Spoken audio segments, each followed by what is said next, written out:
देखो दोस्तों, आजकल हाई बॉडी काउंट्स होना बहुत ही ज़्यादा नॉर्मल और बहुत ही ज़्यादा कॉमन बन चुका है।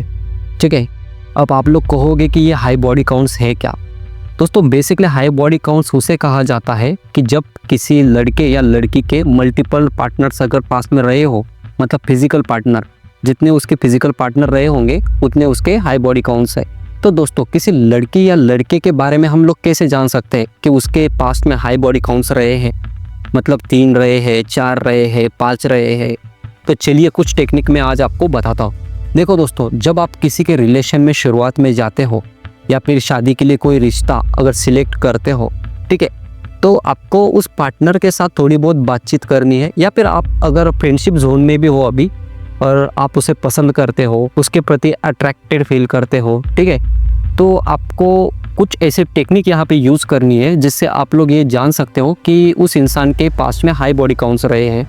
तो सबसे पहले आपको करना ये है कि उस इंसान से जब भी आप फ़ोन पे बात करोगे तो पहले बहुत ही नॉर्मली आपको बात करना है। ठीक है, आपको उसे ये बिल्कुल भी नहीं फील हो देना है कि आपके मन में उसके प्रति कोई संदेह है या फिर आप बहुत ही ज़्यादा नैरो माइंड के पर्सन है। ठीक है, जिस दिन अगर ये उसे फील हो गया तो फिर वो आपको कभी पता ही नहीं लगने देगा या लगने देगी। अब यहाँ पे डायरेक्टली आप किसी से पूछ भी नहीं सकते कि भाई तेरे कितने रिलेशनशिप रहे हैं या फिर मैडम जी आपके कितने रिलेशनशिप रहे हैं, नहीं पूछ सकते ना। और वो अगर पूछोगे भी तो या तो 2 चीज़ें होगी, या तो आपकी शादी टूट जाएगी या फिर वो ज़िंदगी में कभी आपको उस बारे में बिल्कुल भी नहीं बताएगी। ठीक है, तो दोस्तों यहाँ पे आपको करना ये है कि जब भी आप उससे एक नॉर्मली बात कर रहे होंगे तो बातों बातों में उससे पूछ लीजिएगा कि उसके फ्रेंड्स के बारे में आप लोग पूछ सकते हो, उसकी कॉलेज लाइफ के बारे में आप पूछ सकते हो। ठीक है, उसके बेस्ट फ्रेंड कौन कौन रहे हैं, उसकी लाइफ कितनी ज़्यादा मतलब बहुत बोरिंग रही है या बहुत ही ज़्यादा हसीन रही है, ये भी आप लोग डिस्कस कर सकते हैं। ये सब आपको इसलिए डिस्कस करना है ताकि उसे ये लगने लग जाए कि आप उसके साथ बहुत ही फ्रीली और बहुत ही खुले मन से बात कर रहे हो। फिर आपको बातों बातों में एक कहानी छेड़ देनी है। ठीक है, तो उससे आपको ये कहना है कि यार मेरा ना एक दोस्त है, ठीक है, और उसकी ना एक गर्लफ्रेंड थी। ठीक है, तो वो लोग 5-6 साल से रिलेशनशिप में थे, लेकिन बेसिकली हुआ ये कि उसके उस गर्लफ्रेंड के उससे पहले 4-5 बॉयफ्रेंड रह चुके थे। ठीक है, तो आपको इस तरह से बात करनी है। अगर लड़की लड़के से बात कर रही होंगी तो वो किसी लड़की के बारे में बात कर सकती है, अगर लड़का कर रहा होगा तो अपने दोस्त के बारे में, मतलब लड़के के बारे में बात कर सकता है। ठीक है, तो आपको ये बोलना है कि यार उसके ना उसके पास में 5-6 बॉयफ्रेंड रह चुके हैं, लेकिन बात ये है कि वो लड़का, मेरा जो दोस्त है, उससे बहुत ज़्यादा सच्चे दिल से प्रेम करता था।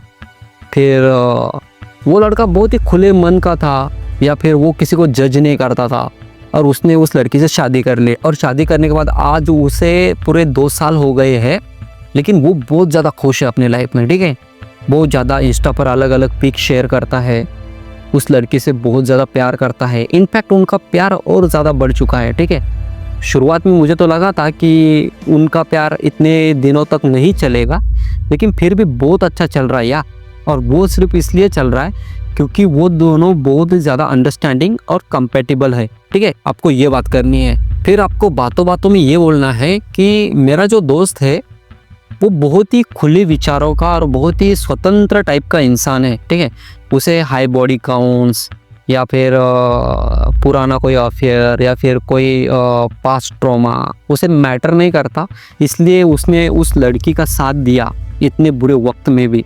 ठीक है, इसलिए शायद वो लोग आज खुश हैं। और मैं भी कहीं ना कहीं उसकी इस बातों को मानता हूँ और मैं भी कहीं ना कहीं उसकी इन बातों को एग्री भी करता हूँ, सपोर्ट करता हूँ और समर्थन भी करता हूँ। ठीक है, और मैं भी किसी लड़की को सिर्फ उसके बॉडी काउंट से या फिर उसके किसी पास्ट एक्सपीरियंस से बिल्कुल भी जज नहीं करता।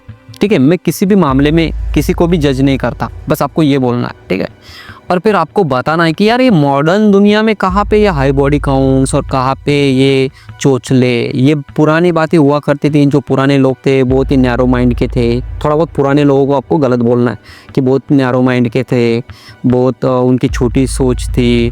वो लोग बहुत ही ज़्यादा लोगों को दबा कर रखते थे, लड़कियों को दबा कर रखते थे। कहीं ना कहीं उनकी जो इंडिपेंडेंसी है उन लोगों ने कहीं ना कहीं हर ली थी, मतलब उसे छीन ली थी। इस तरह की बातें आपको करनी है और आपको ये बोलना है कि ठीक है ना यार, अगर कोई इंसान मान लो किसी को पास्ट में अगर कोई धोखा देता है तो उस इंसान की थोड़ी ना गलती है यार, वो सामने वाले ने उसे धोखा दिया। अब ये इसमें इसकी कोई गलती नहीं है। अगर उसको एक बार धोखा मिला, 2 बार मिला तो क्या हो गया यार। और कभी कभी आजकल ये होता है कि अभी मॉडर्निटी में ये सब लोग कॉमनली कर जाते हैं। मैं इस बारे में किसी को जज नहीं करता, लेकिन जो 16-17 साल के बच्चे भी है तो उनमें हो जाता है यार। It's just a part of life, ठीक है, ये सब कुछ नहीं है। जो लोग पहले बोलते थे कि नहीं नहीं तुम्हारा जो शरीर है वो बहुत ज़्यादा प्रीशियस है, ये है वो है, चरित्र बहुत ज़्यादा इंपॉर्टेंट होता है, ये वो, यार ये सब बकवास की चीज़ें है यार। इस तरह से आपको बात करनी, आपको उसे ये लगने देना है कि आप बहुत ज़्यादा खुले विचारों के और बहुत ही ज़्यादा मतलब नॉन जजेबल इंसान हो। आप लोग चाहे तो ये भी बोल सकते हो कि मेरी एक महिला मित्र थी जिसे मैं उसके रिलेशनशिप में उसे सपोर्ट करता था, लेकिन जब उसे वो लड़का अच्छा नहीं लगा तो मैंने दूसरे रिलेशन में भी उसे सपोर्ट किया, ठीक है, और जब उसको वो भी अच्छा नहीं लगा तो मैंने तीसरे रिलेशनशिप में भी उसे सपोर्ट किया, ठीक है, क्योंकि मैं किसी को जज नहीं करता। अगर किसी को कहीं से सेल्फ सेटिस्फेक्शन मिल रहा है, खुशी मिल रही है, तो उसमें गलत क्या है यार, ठीक है। इस तरह से आपको उसके सामने खुलना है। धीरे धीरे फिर वो जब उसे पता चलेगा कि यार ही इज़ वेरी खुले माइंड वाला पर्सन, तो खुल जाएगी यार, वो बिंदास खुल जाएगी। वो बोलेगी कि हाँ मतलब ठीक है, हमें किसी को जज नहीं करना चाहिए। अगर वो इस तरह की बातें अगर करती है या फिर वो अगर सपोर्ट करती है तुम्हारी बातों को, ठीक है, वो डायरेक्टली तो नहीं बोलेगी कि हाँ मेरे इतने इतने बॉडी काउंट्स रहे हैं, लेकिन अगर तुम्हारी बातों को अगर वो सपोर्ट दिखा रही है तो समझ लीजिएगा कि भाई बात बहुत ज़्यादा गहरी है, ताल में कुछ काला है। वहीं पे अगर वो तुम पर भड़क जाती है कि ऐसे तुम कैसे बात कर सकते हो, पुराने जो लोग थे वो सही कहते थे, ये वो, अगर वो थोड़ा बहुत भी आपको ज्ञान देती है उस टाइम पे, तो फिर थोड़ा बहुत ग्रीन सिग्नल, पूरी तरह से तो 100% नहीं बोलूँगा मैं, थोड़ा बहुत ग्रीन सिग्नल आपको मिल जाता है, ठीक है। लेकिन अगर वो उस माइंडसेट को जो आप बात कर रहे हो उसे अगर सपोर्ट करती है तो समझ लीजिएगा ये पूरी तरह से रेड सिग्नल है। अब कुछ लोग मुझे कहेंगे कि भाई ये तो क्या बात कर रहा है भाई, ये हाई बॉडी काउंट्स किस ज़माने में जी रहा है भाई, पास्ट डजंट मैटर। तो भाई जिन लोगों को पास्ट नहीं मैटर करता ना भाई, वो लोग चाहे तो वेश्या से शादी कर ले, क्योंकि उतना ही उन्हें पुण्य मिल जाएगा, ठीक है, और उस बेचारी लड़की की जो ज़िंदगी है वो भी संवर जाएगी। और वैसे भी मेरा कुछ नहीं जाता, आप लोग चाहे वर्जिन लड़की से शादी करो या फिर जिसके मल्टीपल पार्टनर्स रह चुके हैं उससे शादी करो, मेरा क्या जाता है यार। मैं सिर्फ आपको इसलिए बता रहा हूँ क्योंकि हाई बॉडी काउंट्स होना किसी भी वे में अच्छा नहीं है, चाहे आध्यात्मिक लेवल हो या फिर साइंटिफिकली हो, ठीक है। किस तरह से मैं आपको बताता हूँ। अब साइंटिफिकली मैं पहले बात करता हूँ। देखो, जिस लड़की के हाई बॉडी काउंट्स होंगे, बेसिकली होगा ये कि उस लड़की ने बहुत बार अपने दिमाग में डोपामिन रिलीज़ किया होगा। डोपामिन नाम का एक लव केमिकल है, डोपामिन हो गया, ऑक्सीटोसिन हो गया, उसने उन केमिकल को हर पार्टनर के टाइम पे रिलीज़ किया होगा, ठीक है। तो जब भी वो रिलीज़ करेगी तो वो इतनी बार रिलीज़ करेगी कि आखिर में वो बर्न हो जाएगा, जल जाएगा वो पूरा। अब ऐसा नहीं है कि आपके टाइम पे वो उन हार्मोन्स को रिलीज़ नहीं कर पाएगी, बिल्कुल रिलीज़ कर पाएगी यार, लेकिन उस लेवल का नहीं कर पाएगी जिस लेवल का उसने उन लड़कों के लिए किया था। मतलब फर्स्ट पार्टनर के लिए जितना किया होगा ना, उतना सेकंड पार्टनर के लिए नहीं कर पाएगी, थर्ड के लिए उससे कम करेगी, फोर्थ के लिए उससे भी कम करेगी, ठीक है। और वो एक्सपीरियंस जब इंसान को इन चीज़ों का आ जाता है ना, तो कहीं ना कहीं इंसान यूज्ड टू हो जाता है, फिर उसे उन चीज़ों में इंटरेस्ट बिल्कुल भी नहीं आता। तो अगर पास में उसके बहुत ज़्यादा फिजिकल बॉडी काउंट्स अगर रहे होंगे तो भाई आपको देने के लिए उसके पास तो कुछ है भी नहीं, ठीक है। जो कुछ था, एक शरीर वो लेकर आई थी, वो भी उसने मतलब पहले बांट दिया। अब यहाँ पे होगा ये कि वो पूरी तरह से इमोशनली आपके साथ कनेक्ट नहीं हो पाएगी, ठीक है, क्योंकि इमोशनली वो कनेक्ट थी किसी और के साथ, वहाँ से फिर वो कटाक हो गई, फिर कनेक्ट हो गई वो किसी और के साथ, यहाँ से भी वो कटाक हो गई, वो फिर वो कनेक्ट हो गई किसी और के साथ, ठीक है। तो उसका ये जो खेल है फीलिंग्स वाला, ये बस इस प्रकार चलता रहा और उसके डोपामाइन, ऑक्सीटोसिन जो है वो रिलीज होते रहे, कंटिन्यूसली रिलीज होते रहे। अब यहाँ पे सिर्फ इमोशंस का खेल नहीं है, यहाँ पे होगा ये कि वो अपने फर्स्ट पार्टनर से लेके आप तक जितनी भी बार वो रिलेशन में रह चुकी होंगी, उतनी बार वो अपने माइंड में एक इमोशनल ट्रॉमा कैरी कर रही होगी, ठीक है, क्योंकि उसका फर्स्ट पार्टनर के साथ उसने जो भी यादें, जो भी मेमोरीज बनाई होंगी या फिर जो भी टाइम स्पेंड किया होगा, कहीं ना कहीं वो मेमोरीज आज भी उसके दिमाग में होगी। सेकंड पार्टनर की भी मेमोरीज उसके दिमाग में होगी, थर्ड पार्टनर की भी मेमोरीज उसके दिमाग में होगी, ठीक है। तो वो कहीं ना कहीं एक मेंटल ट्रॉमा अपने साथ लेकर चलेगी और वही मेंटल ट्रॉमा आप दोनों की मैरिड लाइफ को भी ख़राब कर सकता है। अब तीसरा आता है कि कंपैरिजन, ठीक है। तो अगर वो मेंटल ट्रॉमा को अगर कैरी करेगी तो आपको हर पार्टनर के साथ वो कंपेयर करेगी कि यार वो ऐसा था, उसने मेरे लिए ये किया था, यार वो बेड पे बहुत अच्छा था, यार उसकी बॉडी बहुत अच्छी थी, यार इसका ये अच्छा था, इसका बियर्ड अच्छा था, यार उसका ड्रेसिंग सेंस बहुत अच्छा था। तो ये बहुत घटिया चीज़ बन जाती है, ठीक है। तो इस तरह का अगर मेंटल ट्रॉमा कोई कैरी करता है ना, तो इस तरह की बातें सामने आती है, ठीक है, और वो आपकी मैरिड लाइफ को ख़राब करती ही करती है। अब और एक चीज़, अगर उसके मल्टीपल पार्टनर्स अगर रहे होंगे ना भाई, तो उसे सेक्स में या फिर ऐसी फिजिकल एक्टिविटी में कोई इंटरेस्ट ही नहीं रहेगा, क्योंकि उसने वो लाइफ या फिर वो मज़ा जो भी है वो पहले ही जी चुकी है यार। वो आपके साथ पूरी तरह से 100% दे ही नहीं पाएगी, ठीक है, क्योंकि वो फीलिंग तो ख़त्म हो गई उसकी। अलग अलग पार्टनर के साथ रह के, अलग अलग पार्टनर के साथ रिलेशन वो बना के, फिजिकली होके वो ऑलरेडी ख़त्म हो चुका है, ठीक है। पर यहाँ पे अगर वो फिजिकल इंटीमेट आपके साथ हो भी रहे होंगे ना भाई, तो वो किसी और के बारे में सोच रही होगी, अपने पहले पार्टनर के बारे में, या सेकेंड पार्टनर के बारे में, या थर्ड पार्टनर के बारे में। वो 100% उसका जो माइंड है वो आपके साथ रहेगा ही नहीं। और ये बात मुझसे लिख के ले लो आप, क्योंकि क्या होता है, चाहे उसके जितने भी रिलेशन रह चुके होंगे, लेकिन वो हमेशा सिर्फ फिजिकली अटैच नहीं होती अपने पार्टनर से, मतलब मेंटली भी अटैच होती है, इमोशनली अटैच होती है। और लड़कियां जो है ना, बहुत ही चालाकी से आप लोगों को मैनिपुलेट करती है।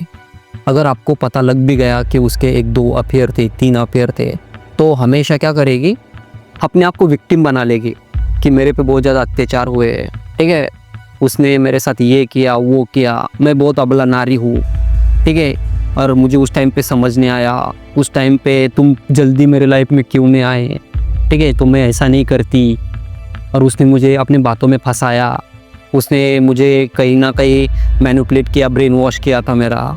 इस तरह से वो आपको मैनिपुलेट करेगी। और आप लोग सिंप मतलब जो लड़कियों के पीछे भागते हो ना आप लोग धूम हिलाते हुए, वो लोग ऐसी बातों में आ भी जाओगे और फिर अपनी लाइफ का एल लगा लोगे।